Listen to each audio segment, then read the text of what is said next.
Está no ar com Felipe Figueiredo e Matias Pinto, o Fronteiras Invisíveis do Futebol, o podcast que desvenda a geopolítica do planeta Bola.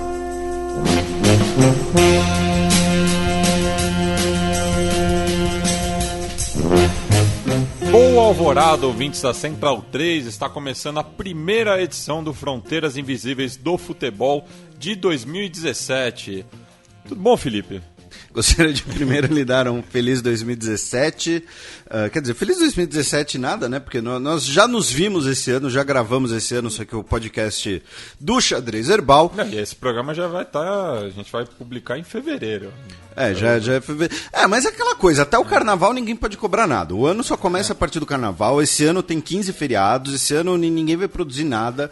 Só por causa dos feriados o PIB vai cair 3%, e agora prenderam o Ike Batista, entendeu? Então assim, não esquece. Antes da gente dar os recados habituais, temos duas presenças honradas aqui, que inclusive a gente só vai citar o nome porque trouxeram paçoca. O pedágio. Tipo um pedágio. Ainda trouxeram erva pra você. Erva mate, deixar bem erva claro mate. Não, ela perguntou se você gosta de erva. Eu gosto. Erva mate. Erva mate. Tá. Mas estamos aqui com a Carol, diretamente do Rio Grande do Sul, e o crush dela, o Marco, que eu achava que era do Rio Grande do Sul, mas ele é de São Bernardo. São Bernardo daqui. Ele é vizinho, entendeu? Ele não é um turista. Você mora no Ipiranga? Não. Vizinho da cidade, da cidade. Lembrando que Diadema não é do ABC, como estamos falando aqui. Um abraço a todos os ouvintes de Diadema. Eu sou defensor do ABCD, você não. Não. É ABC e Diadema. Não tem essa não. A B, C, D, E, F, G, H, daqui a pouco, entendeu? Vira tudo. Um abraço aí para os ouvintes de Mauá e Ribeirão Pires, Rio Grande da Serra e Salesópolis. Por que não? Alguma cidade com Z? Na Grande São Paulo, não. Não precisa ser na Grande São Paulo. Alguma cidade que começa com Z? Com Z no Brasil? No Brasil? Nossa. Zeugma? Existe a cidade do Zeugma? Enfim. Enfim, mas agora, agradecemos aqui a presença tanto da Carol quanto do Marco, que também vão na Campus Party assistir luta de robôs, né? Isso é de graça. E é a melhor descrição possível para um evento, luta de robôs.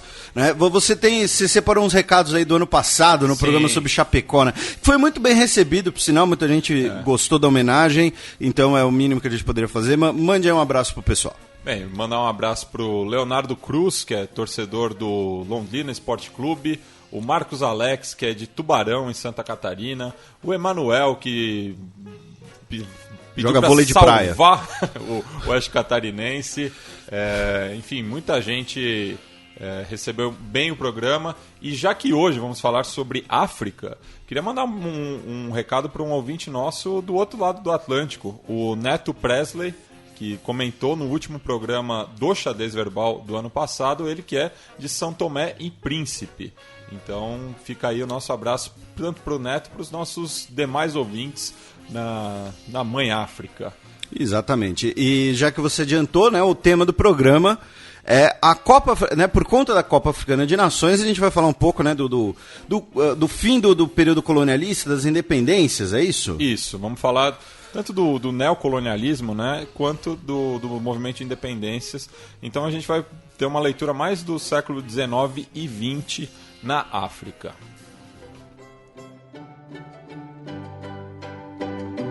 A história.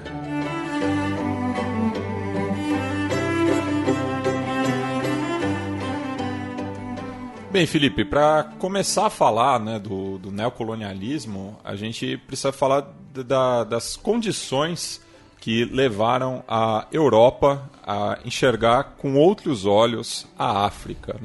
A começar pela abolição do tráfico negreiro pelo Reino Unido em 1807, e como a marinha inglesa tinha muita influência, na época o Reino Unido que regia o comércio mundial, isso acabou pautando, seja por pressão ou não, a abolição gradativa da escravatura ao redor do mundo. Não custa lembrar, que a gente tem diversas origens no movimento abolicionista, o movimento abolicionista inglês que influenciou tanto o brasileiro como o dos Estados Unidos. A gente tem desde questões morais de orientações cristãs, também por questões liberais de mão de obra, liberais no sentido econômico, também liberais no sentido político, de que deveria haver uma emancipação, e aí a gente, um pouco esse pensamento que depois vai levar um pouco, né, para a questão do fardo do homem branco, né, ou seja, a gente deve emancipar, deve ensinar esses selvagens, mas, no fim das contas, o que vai acabar com o tráfico negreiro, com a escravidão, como você bem disse, independente de ideologias, independente de correntes políticas, foi canhonaço de navio britânico afundando ou apreendendo navios por aí. Tanto essa questão da abolição no Reino Unido e essa pressão global também não tinha nada a ver com uma bondade dos ingleses, era mais uma questão mercadológica mesmo. Sim, você tinha todas as diferentes visões políticas ali, mas a ação do Estado inglês foi principalmente pautada por uma questão comercial e econômica. Afinal, estamos na época da Segunda Revolução Industrial e a Europa busca novos mercados consumidores e também de fornecimento de matéria-prima. E no mesmo período, aí, início do século XIX, né, a Segunda Revolução Industrial, no Reino Unido, né, ela começa um pouco depois, lembrando que o Reino Unido tinha esse head start, digamos assim, e também temos as independências da América Latina, que acabam mudando um pouco o peso latino-americano para a economia mundial, para o intercâmbio comercial com a Europa, e também mudam um pouco a natureza desse fluxo comercial. Óbvio, não é uma mudança radical, mas ocorre uma pequena mudança aí de rumos e de termos entre as negociações entre os dois continentes. E, ao mesmo tempo, ocorre uma explosão demográfica na Europa. Fontes calculam de 200 milhões a 400 milhões de habitantes no continente nessa época. E, por isso, buscava-se terra. Também tem isso. Falando propriamente, né? Tinha pouca terra para muita gente na Europa, então buscava-se. Por isso que os europeus começam a ir para a África, Ásia e futuramente Oceania. E nessa lógica da questão da migração de busca por terra, é importante a gente lembrar que a gente vai ter dois aspectos diferentes, e aí a gente vai falar mais disso no programa, né, que é, primeiro, o norte da África e a chamada África subsaariana, elas vão ter lógicas diferentes dessa presença europeia. E o Sahel sendo uma transição entre esses dois modelos. Exatamente. E o norte da África ele esteve presente na cultura europeia desde a Idade Antiga, né? Aí, pensando aí nas aulas de história que o nosso ouvinte tirou um cochilo no colegial, né? Império Cartaginês, Roma, fenícios, colônias gregas. Então, o Mediterrâneo, que na Idade Antiga era o principal eixo comercial e de intercâmbio cultural da Europa, então você já tinha uma presença, um contato com o norte da África. Então, por exemplo, os franceses vão chegar na Argélia ainda no começo do século XIX, na Tunísia.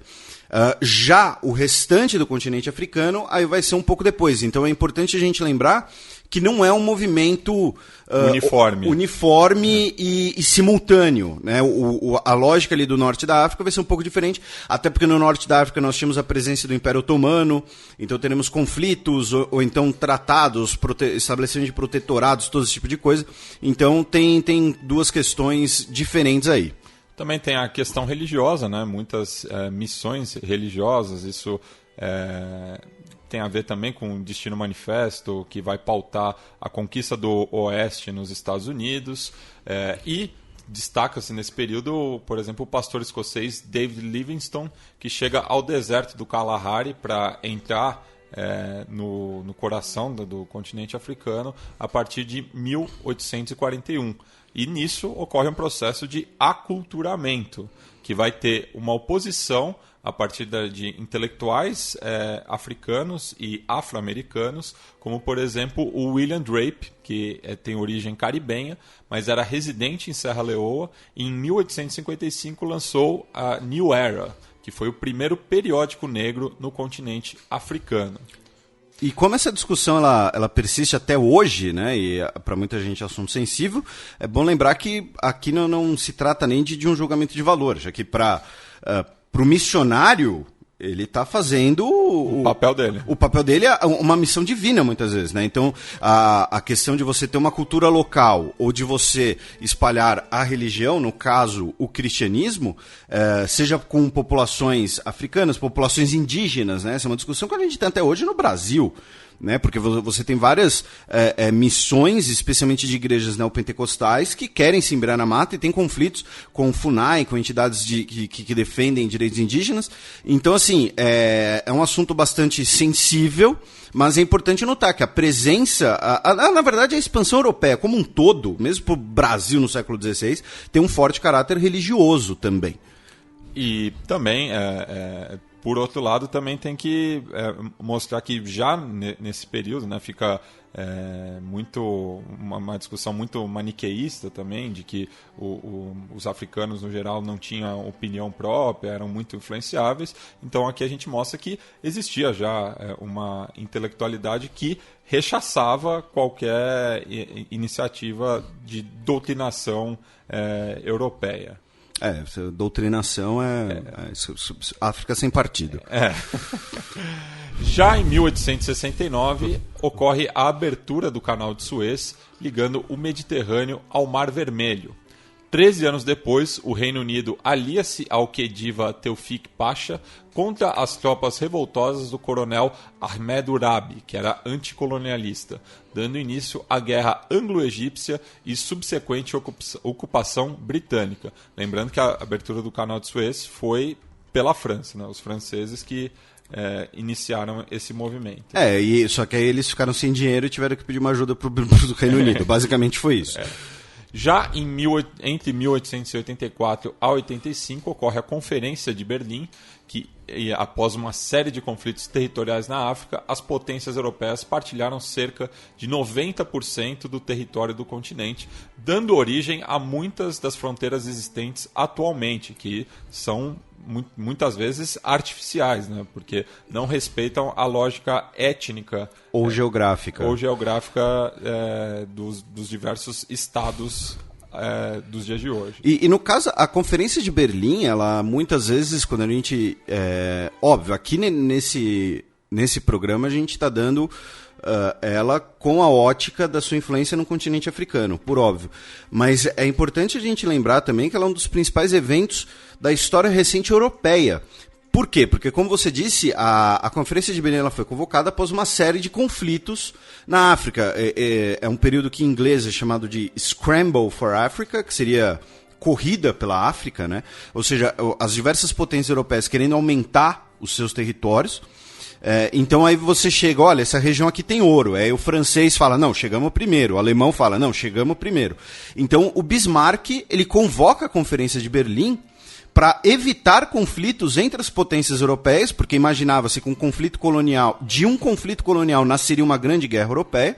E ele tinha razão. Tinha razão.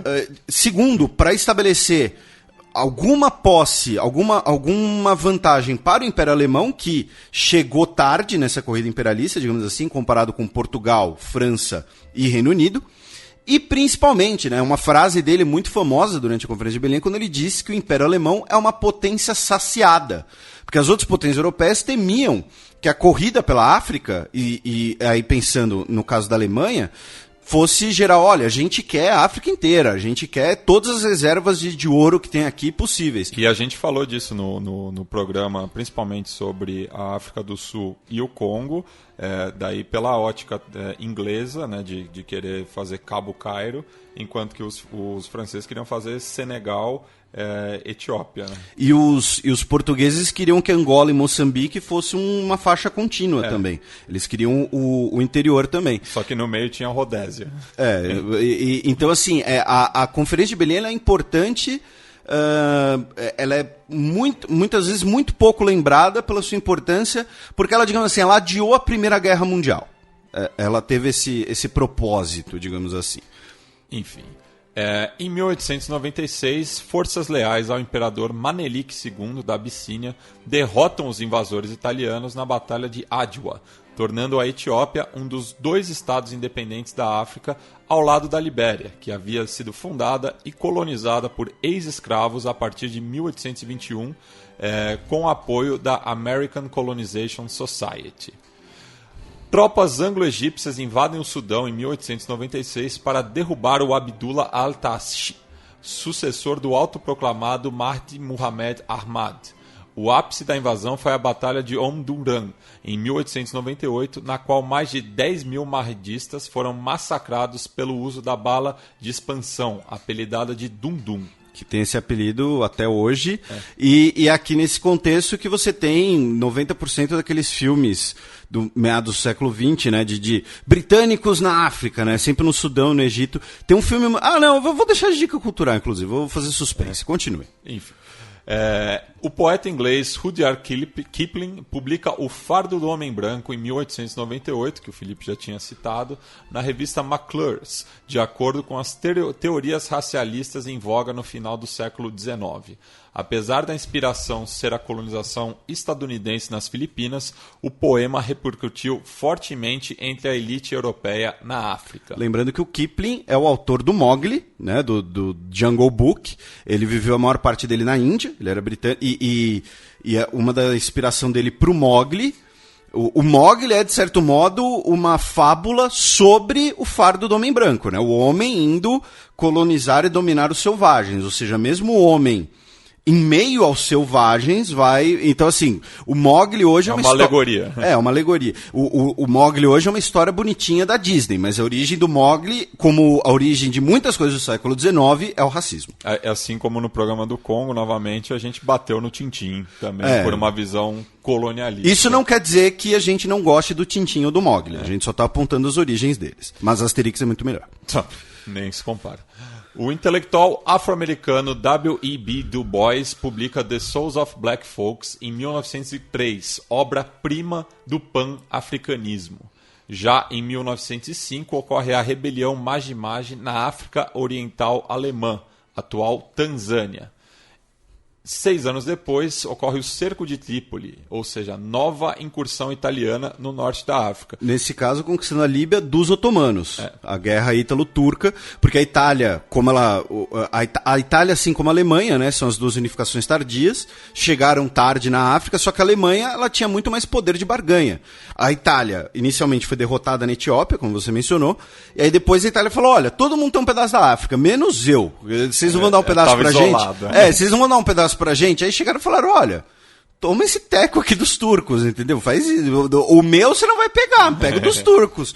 E aí eles invadiram a atual Líbia. E inclusive é muito curioso, se vocês olharem para a Líbia, as fronteiras da Líbia, as fronteiras leste-oeste, elas são quase uma sequência das linhas italianas. Se você pegar assim, você está ali na região mais ou menos de Gênova, né, na fronteira ocidental italiana, você traça uma linha reta para baixo, sai quase a fronteira da Líbia.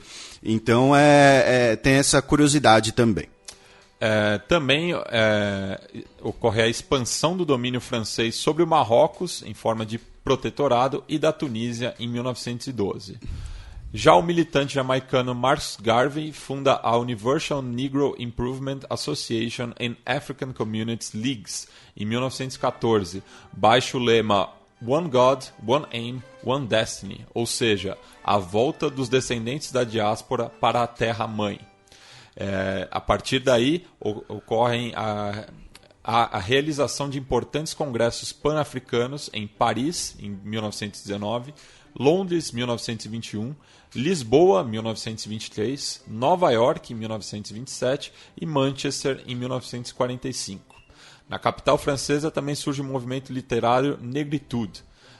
A ferrovia transafricana Angola-Moçambique é inaugurada em 1930, mesmo ano em que Rastafari, da linhagem de Salomão, é coroado imperador da Etiópia e adota o nome de Haile Selassie, dando origem ao reggae. O nome dele é Ras, né? R-A-S, espaço Tafari. Que nem o Ra's al Ghul do Batman, para quem for nerd, que nem E lembrando que na Etiópia nós tínhamos uma comunidade judaica, né? Esse negócio dele ser da linhagem de Salomão não é lenda. Essa passagem está descrita até na Bíblia, né? De como os judeus foram parar na Etiópia. E o Salomão teria se engraçado ali com a rainha etíope e tudo mais. É curioso notar nesse período, meu caro Matias, né, que nós temos as duas guerras mundiais, né, 1914 e 18 e depois 39 e 45, e as guerras mundiais elas vão ter um impacto muito grande, não só no continente africano, mas como nos africanos fora do continente. Né? O que eu quero dizer com isso? Por exemplo, no caso da Primeira Guerra Mundial, o movimento pelos direitos civis nos Estados Unidos começa a ganhar força por conta dos combatentes negros que eram americanos, mas tiveram que combater pelo exército francês, porque o exército americano não aceitava mais negros, né, apesar de ter aceitado durante a Guerra Civil. E na Segunda Guerra Mundial vai ser a volta dos veteranos, e os veteranos sendo maltratados, especialmente no sul dos Estados Unidos, que vai fazer o presidente Harry Truman promover o primeiro Civil Rights Act da segunda metade do século XX, né, que vai culminar no Civil Rights Act de 64 do Kennedy. Lyndon Johnson. Do Lyndon Johnson. O Kennedy tomou uma bala na cabeça. No caso francês, nós tivemos muitas tropas coloniais francesas lutando nas duas guerras mundiais. Na Primeira Guerra Mundial, cerca de 1/3 do exército francês era de africanos, especialmente senegaleses e argelinos e tunisianos.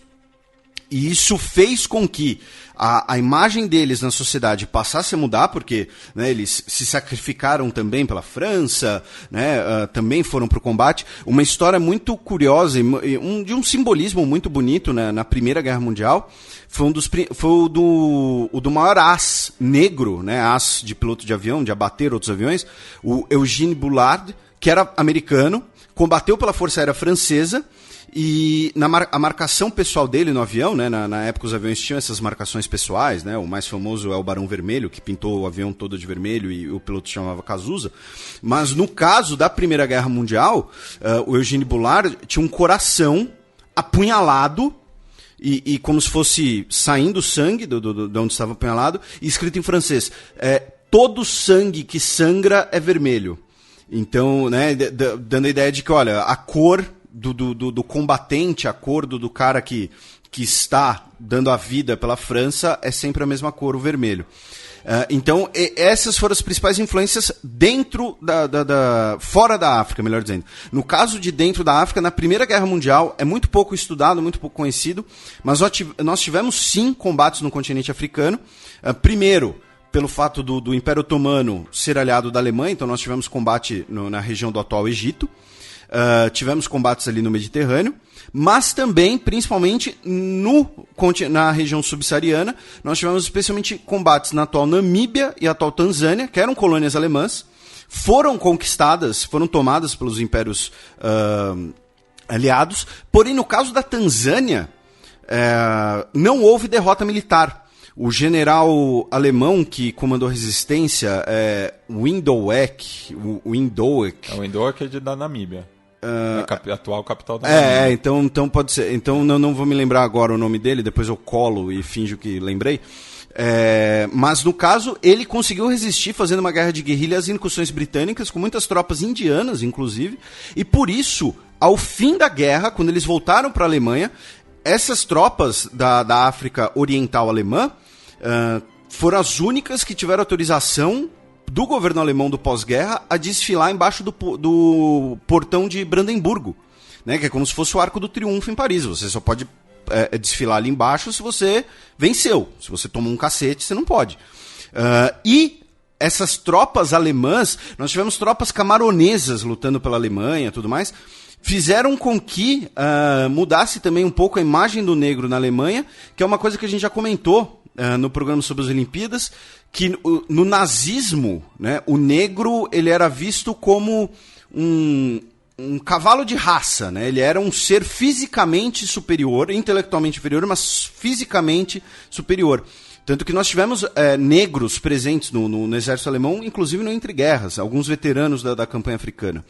Então e na Segunda Guerra Mundial, a África foi um dos principais palcos do combate. Sobretudo o norte. Sobretudo o norte, porque... E aí é uma coisa, né, que a gente, né, quando a gente aprende Segunda Guerra Mundial, a gente vê muito ali ou Europa, ou Japão e tal, mas era muito importante pro eixo, né, e não conseguiu fechar justamente o canal de Suez, porque você isolaria o Império Britânico da metrópole. E nós tivemos muitos combates e muitas tropas novamente coloniais europeias, especialmente britânicos, já que os britânicos precisavam de basicamente todo soldado necessário. E isso vai colaborar muito, como a gente vai ver no último bloco, a emancipação desses movimentos locais africanos e indianos. Né? Porque um exemplo bastante conhecido, né, o Idi Amin, que durante muito tempo foi o ditador de Uganda, né, o filme sobre ele se chama O Último Rei da Escócia. Por quê? Porque quando ele serviu no exército britânico, ele serviu num regimento Highlander. Né, de kilt e padrões, né, esqueci, Argyle, né, que eles chamam em inglês, né, que é coisa xadrez. Né? Então aí o camarada ele passa a ter um treinamento, ele passa muitas vezes a ter um treinamento de liderança e principalmente eles passam a querer fazer demandas. Né? Olha, vocês querem tratar a gente como colônia, mas na hora do pau vocês vieram contar com a gente, vocês vieram pedir pra gente ir pra linha de frente também, dar tiro em alemão, então como é que é? A gente então quer ser tratado de igual para igual, porque então as duas guerras mundiais elas tiveram um impacto muito grande para a identidade africana e para a identidade dos negros, tanto fora como dentro da África. Então, passando dos campos de batalha, vamos para os gramados africanos. O campo.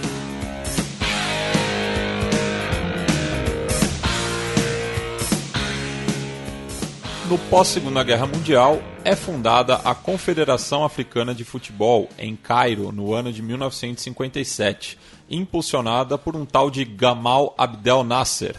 No mesmo ano, é disputada a Copa Africana de Nações com apenas 3 seleções devido ao banimento da África do Sul. São elas Egito, Etiópia e Sudão, no qual os faraós sagram-se campeões. Matias, só te interromper rapidinho aqui, é que minha memória funcionou e eu lembrei que o nome do general alemão foi o Paul von Lettow-Vorbeck. Esse nome é difícil de acessar mesmo. Não, mas a minha memória funcionou assim esplendorosamente. E quem quiser, por exemplo, jogar o nome dele, né, é Vorbeck no Google, você vai ver várias imagens, tanto dessa parada como dos uniformes coloniais alemães, que, né, muitas vezes os impérios europeus tinham uniformes diferentes, né, então era um chapéuzão para cobrir do sol e tudo mais. As tropas coloniais muitas vezes tinham os nomes de Ascari também. Enfim, era isso, porque a minha memória decidiu funcionar só agora, coincidência. Entendi. Jogadores franco-argelinos de renome, como Ahmed Bentifou e Rachid Mekouef, se unem à Frente de Libertação Nacional, formando uma equipe em 1958 que excursionará por países alinhados à causa argelina. Curiosamente, o primeiro presidente do país, após a independência em 1962, jogou em futebol em alto nível nos anos 30 e 40. Ele era Ahmed Ben Bella. Jogadorzaço, clássico, cruzava muito bem ali pela esquerda. Batia com as duas. Impressionante. Na segunda edição da CAN, disputada em 1959 na então República Árabe Unida, que era a união entre o Egito e a Síria, de breve duração. Pensei que você ia falar que era a união do Brasil com o Egito. A equipe da casa conquista o bicampeonato. Uganda e Tunísia participam da competição organizada e vencida pela Etiópia 3 anos depois. Já Gana foi o primeiro país subsaariano a sediar e vencer a Copa Africana de Nações no ano seguinte. No restante dos anos 60, as seguintes seleções estreiam na fase final do torneio. E agora eu vou fazer uma recapitulação, né, das seleções que vão participando da Copa Africana de Nações, mas eu vou falar sempre com o nome na época que ela estreou e não vou ficar fazendo essa atualização depois, já que tem alguns países como a própria atual República Democrática do Congo, então vocês ouçam o programa também, que mudou de nome umas 4 vezes. Jogou a Copa Africana de Nações com 4 nomes diferentes. Então vamos lá. Argélia, Congo-Brazzaville, Congo-Kinshasa, Costa do Marfim, Nigéria e Senegal. Já na década seguinte, outras equipes nacionais teriam a honra de disputar a elite do futebol africano, com 8 participantes por biênio a partir de 1968. Então, os primeiros torneios não tinham uma fórmula padrão, nem uma periodicidade definida. E a partir de 1968, a fase final é jogada em 2 grupos de 4 equipes, de 2 em 2 anos. Nesse caso, participaram Alto Volta, que depois virará Burkina Faso, que está na semifinal do torneio desse ano, Camarões, Guiné, Ilhas Maurício, Mali, Marrocos, Quênia, Togo e Zâmbia. Já Líbia, Malaui, Moçambique e Tanzânia debutam entre os 8 melhores do continente na década de 1980. Com a expansão para 12 participantes em 1992 e 16, 4 anos depois, novas caras aparecem. África do Sul, que com a assunção do Mandela passa a disputar o torneio, já que a seleção se torna mista. Angola, Benin, Botsuana, Gabão, Guiné Equatorial, Libéria, Namíbia, Níger, Ruanda, Serra Leoa e Zimbábue. Com isso, já dá uma cobertura bem grande do restante do continente. Nesse período, o atacante liberiano George Weah é eleito o melhor jogador do mundo pela FIFA em 1995. Durante a 27ª edição da CAN, sediada em Angola, o ônibus que transportava a delegação togolesa foi atacado por guerrilheiros da Frente para a Libertação do enclave de Cabinda, com saldo de 3 mortos e 9 feridos. O general do FLEC, Rodrigues Mingas, declarou posteriormente que os alvos não eram jogadores, e sim os soldados angolanos que faziam parte do comboio. O Togo, que né, o principal craque do Togo nessa época era o Adebayor, que passou uma saia justa, porque eu não lembro que time que ele tinha ido na época. O Manchester City. Manchester City, só que por conta do tiroteio, ele teve que... As malas dele ficaram para trás, alguma coisa assim, então ele entrou tipo ao vivo em algum canal de TV, alguma coisa assim, usando uma camisa do Arsenal, que era o time que ele jogava, porque esse foi, sei lá, uma camisa que ele tinha na mochila, uma coisa assim. Então ele passou por um constrangimento. De 2013 em diante, a competição passa a ser disputada em anos ímpares e as seleções lusófonas de Cabo Verde e Guiné-Bissau finalmente avançam à fase de grupos. Guiné-Bissau que jogou a edição desse ano. Então um abraço aí também para todos os ouvintes Jurtos, já que é o apelido da seleção nacional, principalmente para o meu amigo, colega de faculdade, o Vladimir da Costa Barbosa. E um abraço também para o Tim Maia. Em 2015, a Federação do Sudão do Sul torna-se a mais nova afiliada da CAF. Agora a gente vai repassar os campeões e os recordistas do torneio. O Egito é o maior campeão com 7 conquistas, seguido por Gana e Camarões com 4 cada uma. A Nigéria tem um tricampeonato, enquanto que a República Democrática do Congo e a Costa do Marfim são bicampeões. Com apenas uma taça estão Etiópia, Sudão, República do Congo, Marrocos, Argélia, África do Sul, Tunísia e Zâmbia. Bem, esse programa irá ser publicado, né, na quarta-feira, dia 1º de fevereiro, e jogarão Burkina Faso e Egito nesse dia às 5 horas da tarde, horário do Brasil, e na quinta-feira, dia 2, jogarão Camarões e Gana no mesmo horário. Ou seja, das 4 semifinalistas, apenas Burkina Faso nunca conquistou o torneio, mas tem um vice-campeonato. O esporte interativo está pagando o jabá ou não? O esporte interativo está transmitindo a Copa Africana? Não tá? Não, acho que nenhuma TV no Brasil está transmitindo. Então não precisa pagar jabá, não. Não precisa pagar jabá, e se você quiser assistir, vai no Roja Directa apoiar o compartilhamento de dados alternativo. É um site que tem streamings de vários lugares do mundo feitos com autorização pendente. Inclusive o dono está preso na Espanha, o dono do site. Os recordistas individuais do torneio são Samuel Eto'o, camaronês, com 18 gols, Laurent Poucaud, da Costa do Marfim, com 14, Rashid Yekini, da Nigéria, com 13, Hassan El Shazli, do Egito com 12, e Patrick Mboma de Camarões, Hossam Hassan do Egito e Didier Drogba da Costa do Marfim, todos com 11 gols. Rigobert Song do Camarões e Ahmed Hassan do Egito disputaram a CAN em 8 oportunidades. Provavelmente porque quando disputaram a primeira vez ainda não eram gatos. Mas só para deixar claro, isso é uma brincadeira devido ao alto número de gatos, de casos de gatos em países... no geral, né? Mas os casos africanos ficaram folclóricos, especialmente por causa do Tariba Oeste, né? Foi o caso mais emblemático. O Tariba Oeste acho que era 12 anos de diferença, um negócio assim, era um negócio absurdo. Tipo, ele tinha 20 anos e jogava no Sub-13. E foi campeão olímpico quando começou a restrição de idade. De Sub-23, e em cima, né, o Dida trombando com o Aldair. Né, um grande abraço para o Aldair, que é nosso ouvinte. E o Drogba, né, que pode ser aí reforço do Corinthians, não? Didier. Já tem até musiquinha.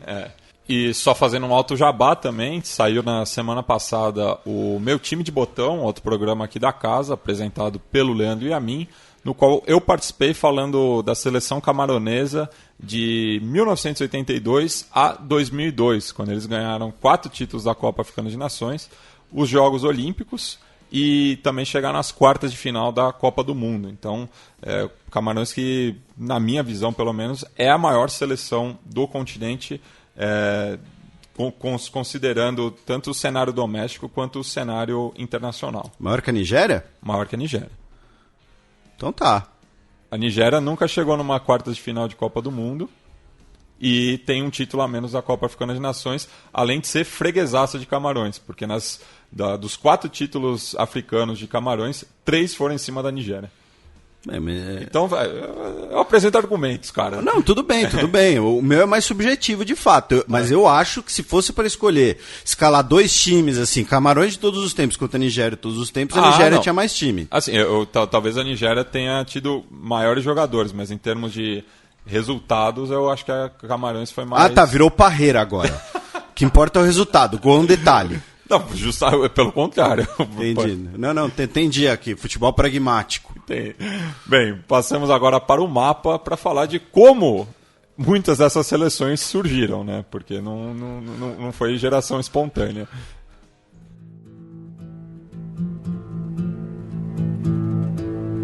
O mapa.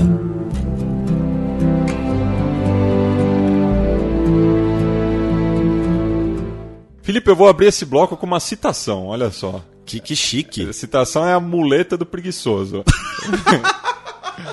Um abraço para todos os ouvintes que prestaram Enem recentemente. Vamos lá.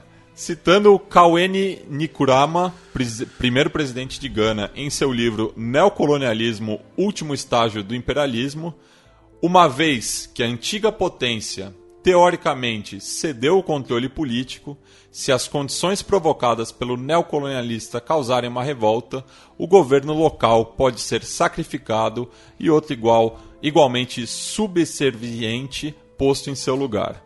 Ou seja, isso ele escreveu pouco antes da independência de Gana, que foi um dos primeiros países a se tornar livre, né, nesse contexto, e já faz já tem uma visão bem clara do que iria acontecer na África. E o título do livro é crítica / trocadilho com um livro do Vladimir Lenin, né, que é o Imperialismo, o último estágio do capitalismo.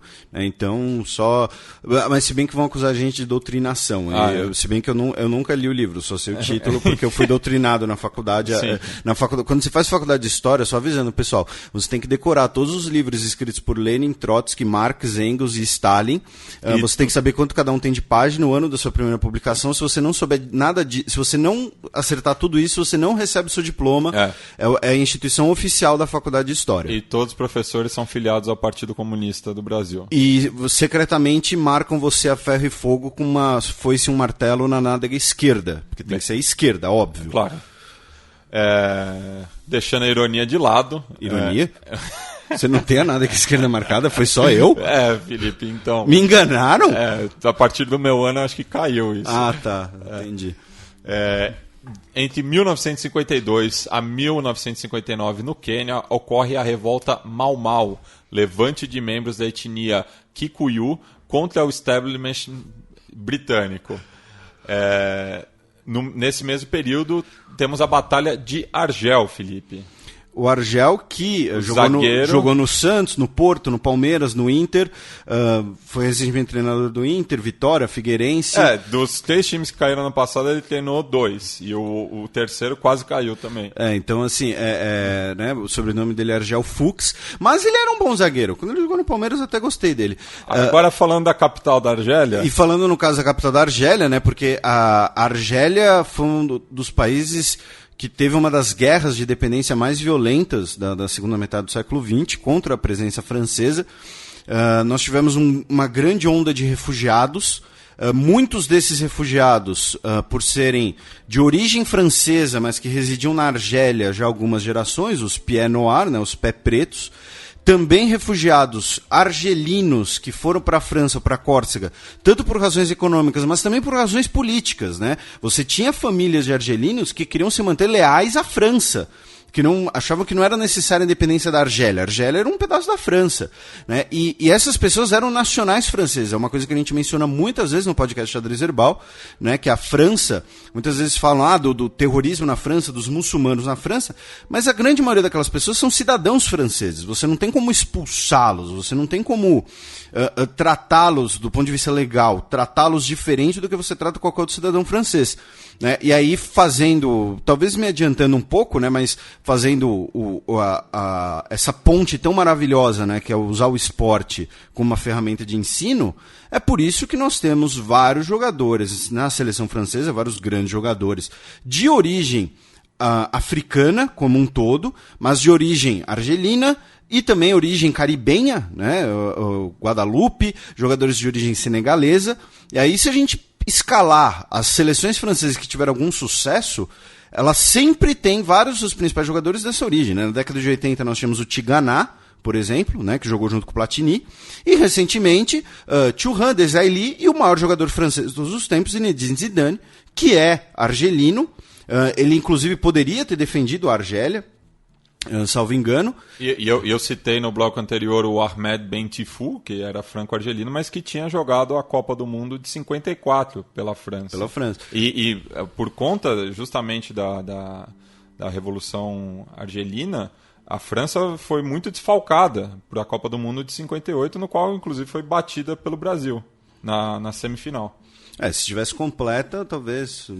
Teria dado o jogo, porque o Jules Fontaine acabou jogando praticamente sozinho. É que a seleção brasileira em 58 tinha aquele moleque lá. Tinha aqueles dois lá, né? Um tal de Pelé e um Garrincha. Esse Garrincha aí era ruim, era supervalorizado. Cortava pro mesmo lado, supervalorizado. Hoje jogaria na China, se chamaria Manezinho, entendeu? ou então, sei lá, qual é o nome da cidade de que ele veio? Pau Grande. Tá. Continua o programa. Eu peço novamente a sua intervenção, Felipe, para falar da crise de Suez, né? A gente citou também no bloco anterior o Gamal Abdel Nasser, líder pan-arabista daí também, que a gente tem que citar esse fato, né? Que a África tinha, principalmente o norte da África, é praticamente árabe, então... tinha muita coisa envolvida ali. Então, aí primeiro, né, entra a dificuldade que é você definir o que é árabe, né? Porque você tem um árabe étnico, você tem o árabe pelo alfabeto, muitas vezes se associa o árabe à religião muçulmana, né? Tanto que, por exemplo, na Liga Árabe, que é uma organização internacional política que existe hoje, a Somália e o Djibouti são países membros. E não são países etnicamente árabes. Né? Então, mas a ideia do Nasser, ele era um militar egípcio, né? Ou seja, a ligação dos militares locais com os movimentos de independência, né? Um exemplo aí explícito. Ele, no caso, era um nacionalista e, como você disse, pan-árabe. A ideia dele era: os árabes devem formar apenas uma nação. Né, todos os países árabes devem ser um país só. Ele começou depois o processo de integração com a Síria, a República Árabe Unificada. A ideia era criar uma federação, porém por divergências políticas, inclusive internas, isso não aconteceu. E aí leia-se interferência e rivalidade com a Arábia Saudita.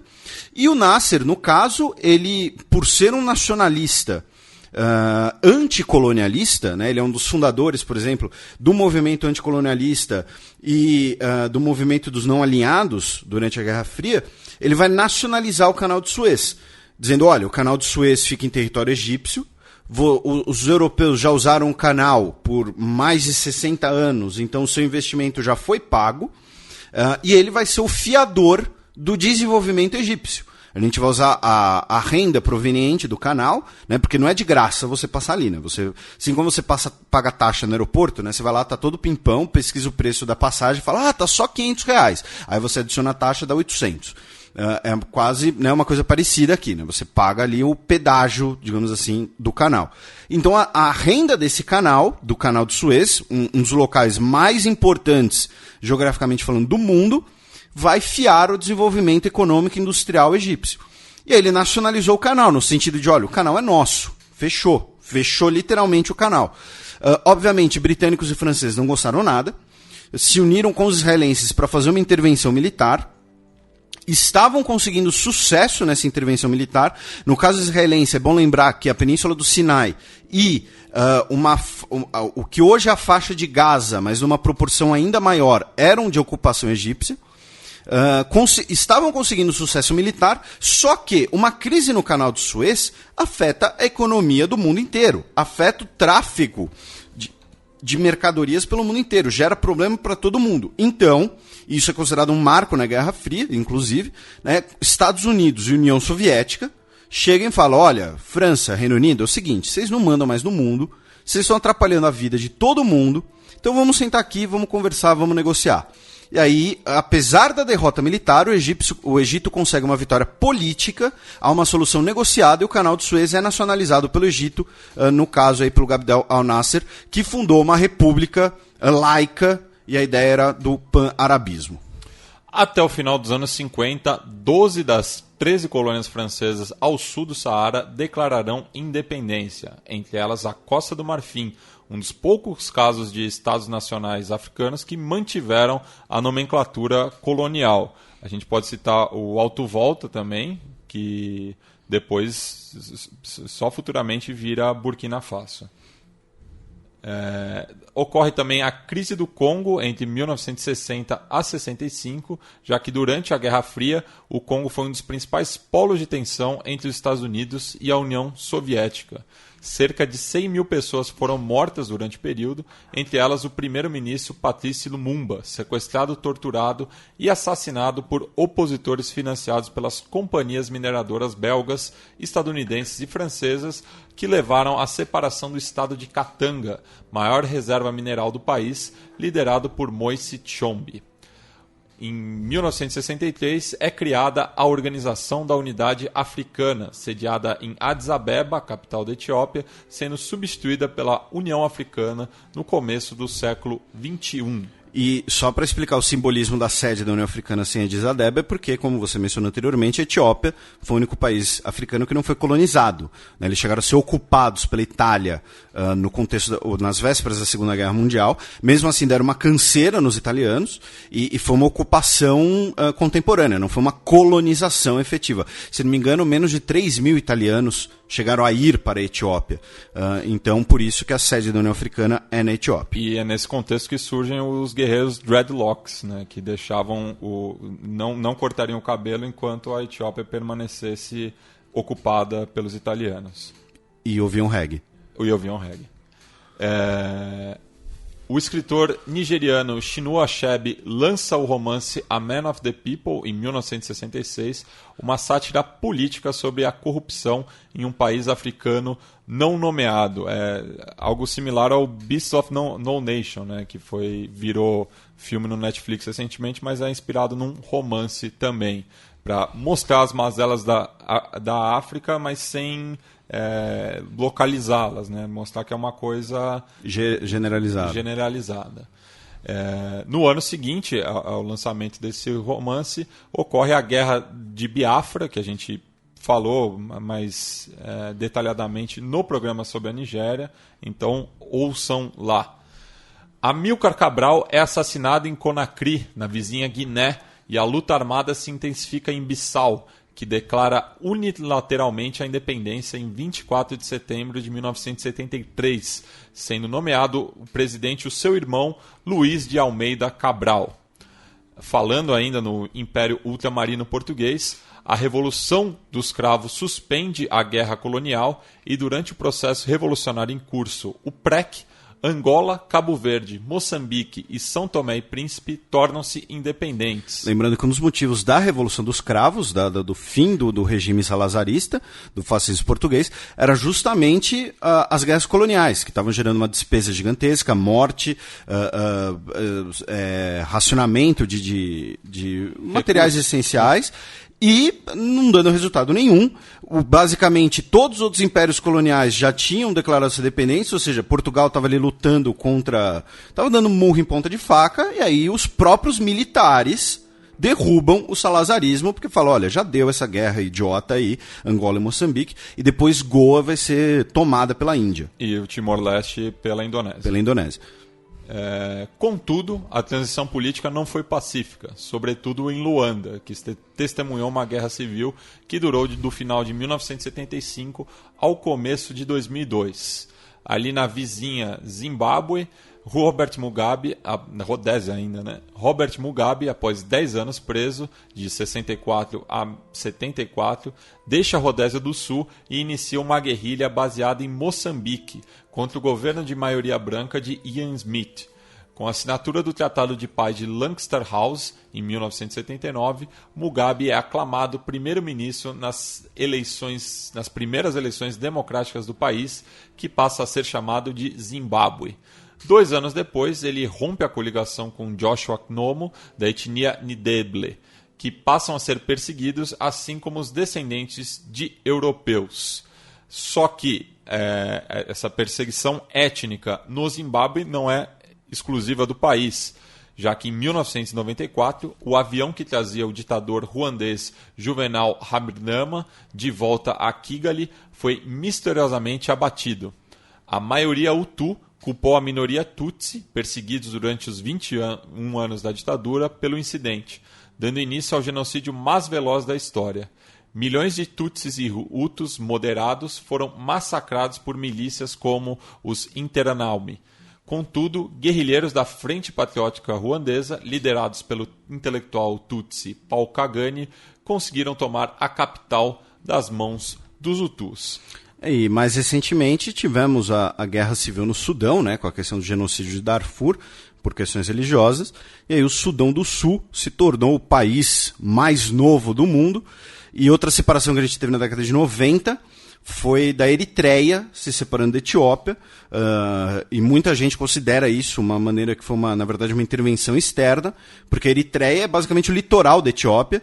Então você tanto enfraquece a Etiópia como mantém ali uma zona muito mais interessante, também com questão de não lembro se petróleo, gás natural, ambos. Então são, acho que, as últimas formações nacionais que tivemos no continente africano. E podemos ter mais uma, né? O caso do Saara Ocidental.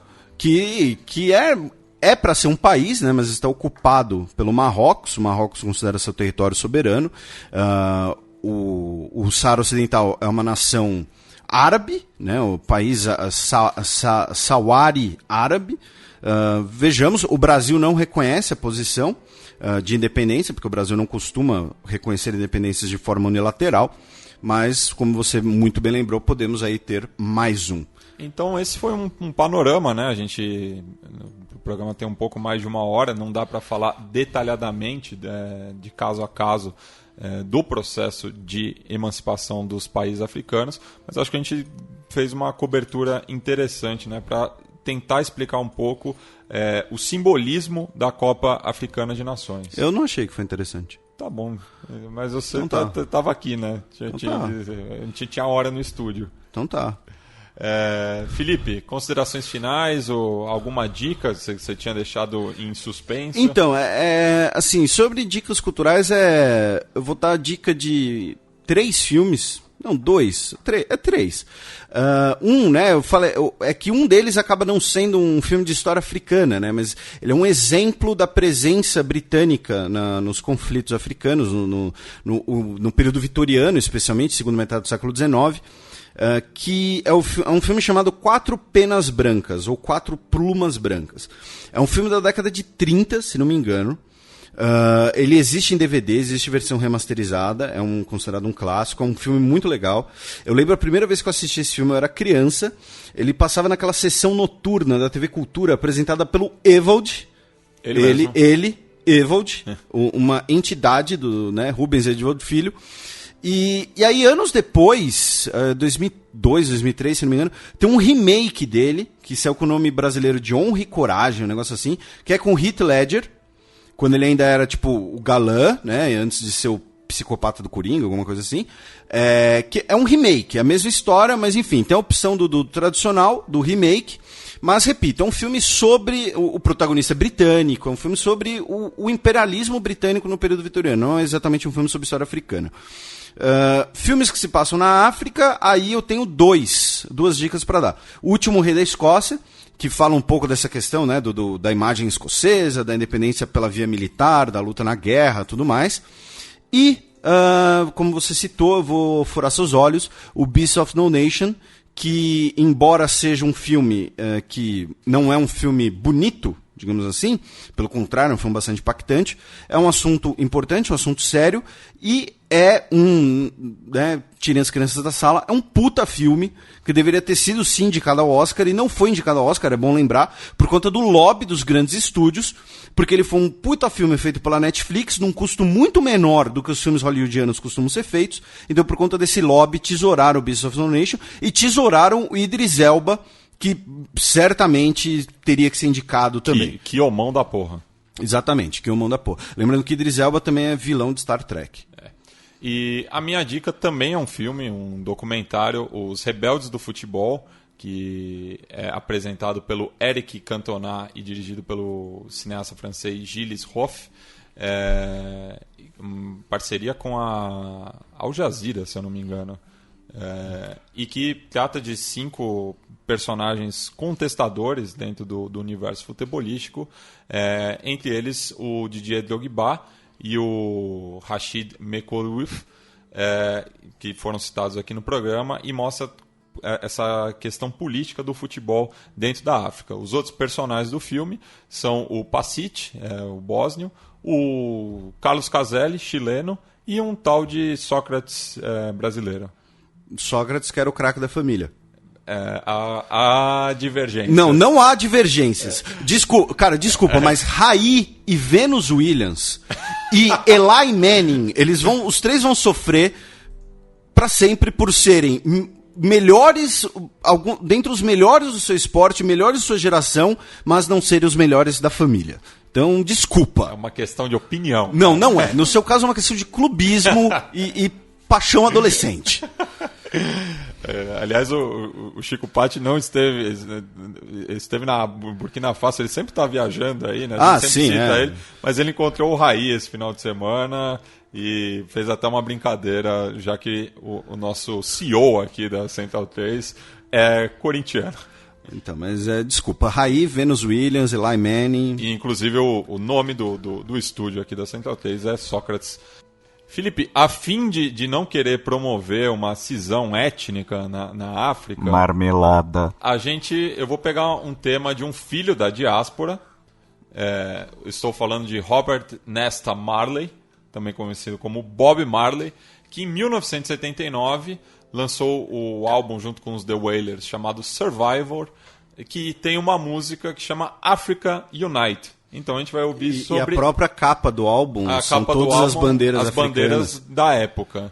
Então, para manter na paz, né, vamos ouvir um Bob Marley aí e curtir esse final da Copa Africana de Nações. Deixa eu ver se eu entendi. Você tesoura a minha ideia de que tinha que ser uma música africana.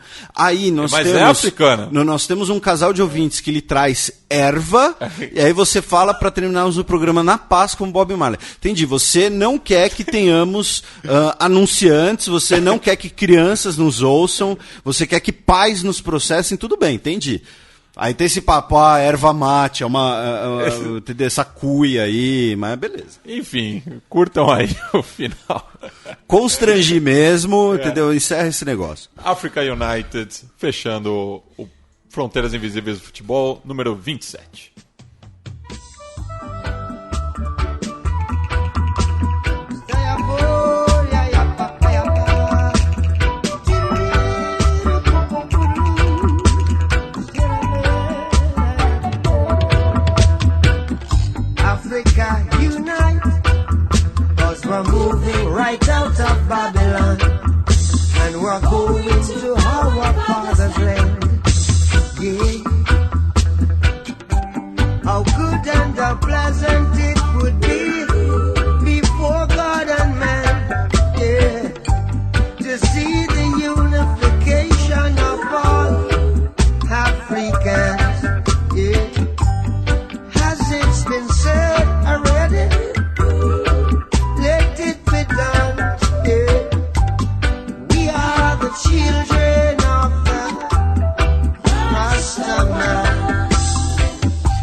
grooving to our father's land.